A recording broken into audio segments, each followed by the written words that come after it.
Hi guys, it's good to be talking to you again. I feel like it's been a while since I've done one of these. I hope you guys enjoyed the break from hearing from me. So I finished grading your library assignments and I was overall very pleased with the quality of the work. There are a couple of things that kind of cut across a lot of the different assignments that I was reading that I thought I could mention in one of these videos to you guys and provide a little clarity.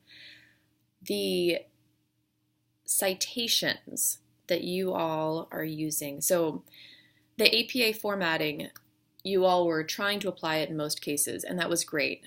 I want to be really clear about direct quotations and using page numbers within direct quotations.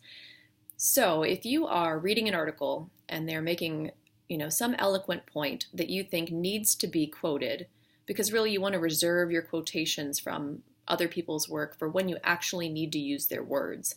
Paraphrasing is always an ideal way to go if you feel like you can do the work justice and just describing to your next reader about what this other work is saying. You can just paraphrase, and in that case you put the parenthetical citation, the name of the author, comma, the year. If it's not their words, just their ideas, all you need is that parenthetical citation afterward with no quotation marks. Yet, if you're going to use the author's words, so this work that you've read has some eloquent piece that, says what you want to say in such perfect wording that you don't feel like you can paraphrase, then you will use quotation marks around those words that you've drawn from the other work.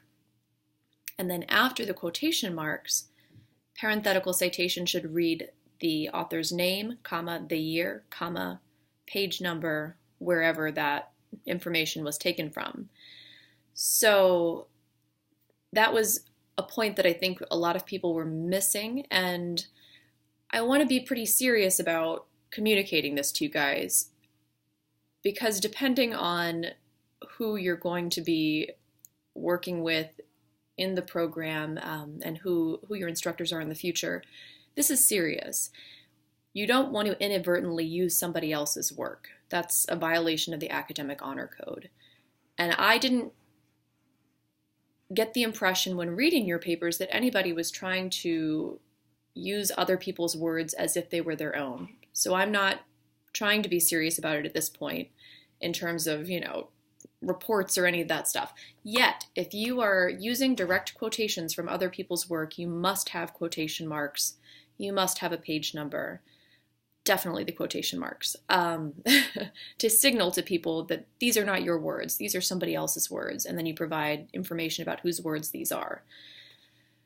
So I'm just putting that out there. For the next assignment, please try to take that very seriously, and I will take it more seriously in the next assignment, because I understand that not everybody understands the intricacies of citations and what that means and the implications of that, but plagiarism is a big deal.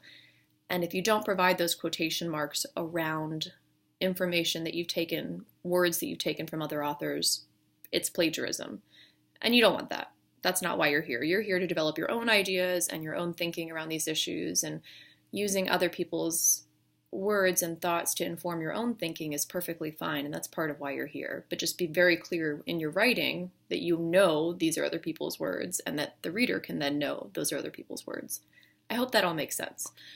That's not the fun conversation to have, though. Anyhow, I was really pleased, with the general quality of the work. Be sure when you're writing to remember page limits. I'm thinking about, carrying this feedback through to the next assignment that you guys will be working on over the next few weeks, the policy assignment.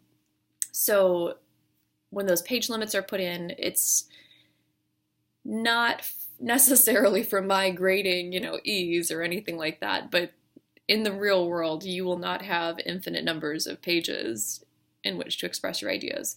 So learning to you can write a 10-page draft and then go back and edit it down to 5 pages in a way that you've only amplified all of the critical points that you want to make.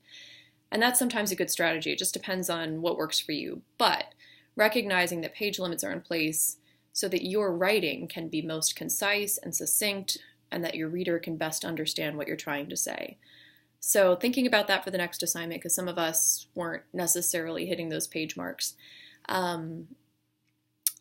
thinking about being sure to answer the call of the assignment. Most of you were great with that, but I did make a few notes.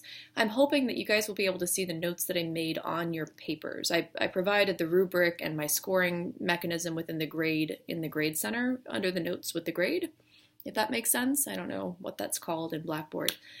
But on the actual paper, it allowed me to mark your guys' papers up and, provide notes in the columns to the side of the paper. So I'm hoping that you guys will be able to access that. If you have any questions about your papers, please feel free to reach out. And if you're wondering, how to hit the mark better for the next paper, I can provide examples of work that was on target so that you guys can work toward that. You just need to let me know what you need. And I want to support you in developing from this library assignment toward the last policy assignment. I just wanted to point out with the HB 56 law that it was kind of interesting. So this course is, developed by somebody probably, I think almost 3 years ago at this point. It's coming up for redevelopment, and I'm hoping I can get a hand in that. But it's interesting to see how this law was relevant, when they developed the course. And there were challenges by the Southern Poverty Law Center to certain aspects of the law. For example, targeting children who are immigrants in schools was struck down out of the law. But many of the provisions in HB 56 are still on the books in Alabama. And now under the current administration, those provisions are kind of taking on a new life because they have that, federal force behind them where that federal climate is very hostile toward immigrants right now.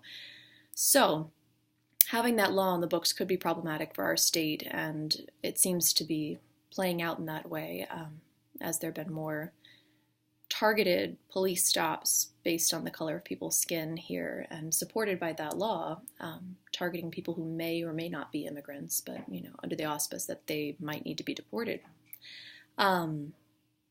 Anyhow, so it's interesting to see how the significance of these issues kind of waxes and wanes over time.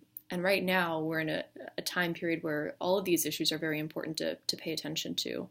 Even the state health insurance plan for children, I mentioned in a previous video, is at risk for being defunded. And that's one of those issues that you wouldn't think would be a political hot button issue because everyone can get behind providing health insurance for children.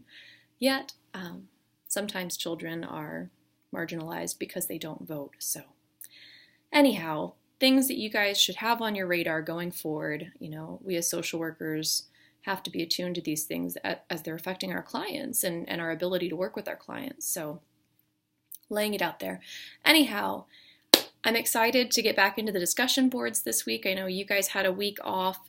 I took a bit of a break from grading your discussion posts because I turned to the library assignments, and I was actually traveling to a conference this weekend, the end of last week and this weekend for social work education. I'm in Dallas, Texas today, getting ready to fly back to Alabama.